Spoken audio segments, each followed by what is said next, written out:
దేశవ్యాప్తంగా betting apps విషయంలో కేంద్ర ప్రభుత్వం కఠినంగా వ్యవహరిస్తోంది.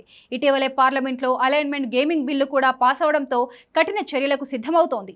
ఈ చట్టం ప్రకారం బెట్టింగ్కు పాల్పడినా, ప్రచారం చేసిన జైలు శిక్షతో పాటు భారీ జరిమానాను ఎదుర్కోవాల్సి ఉంటుంది. గత కొంతకాలంగా betting apps promotions, money laundering వ్యవహారాలపై విచారణ జరుపుతున్న ఈడీ దూకుడు పెంచింది. ఈ క్రమంలో పలువురు క్రికెటర్లకు నోటీసులు జారీ చేసింది. బెట్టింగ్ యాప్స్ ను ప్రమోట్ చేసిన కారణంగా యువరాజ్ సింగ్, రాబిన్ ఉతప్పలకు సమన్లు జారీ చేసింది. వీరు 1xBet బెట్టింగ్ యాప్ కు ప్రచారం చేశారు. ఈ క్రమంలో ఈ నెల 22న ఉతప్ప, 23న యువరాజ్ సింగ్ ఢిల్లీలోని ఈడీ ప్రధాన కార్యాలయంలో విచారణకు హాజరు కావాలని ఆదేశించింది.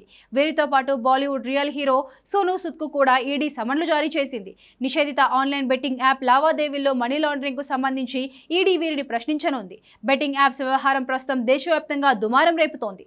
బెట్టింగ్ యాప్స్ ను ప్రమోట్ చేసిన కారణంగా ఇప్పటికే పలువురు సెలబ్రిటీలు విచారణ ఎదుర్కొన్నారు. గతంలో శిఖర్ ధవన్, సురేష్ రైనాలకు కూడా ఈడీ సమన్లు జారీ చేసింది. బెట్టింగ్ యాప్స్ ను ప్రమోట్ చేసేందుకు వారిద్దరిని ఈడీ విచారించింది. వారికి ఎంత డబ్బు లభించింది, యాప్తో వారికి ఉన్న సంబంధాలు ఏమిటి అనే విషయాలపై ఈడీ దర్యాప్తు చేస్తోంది.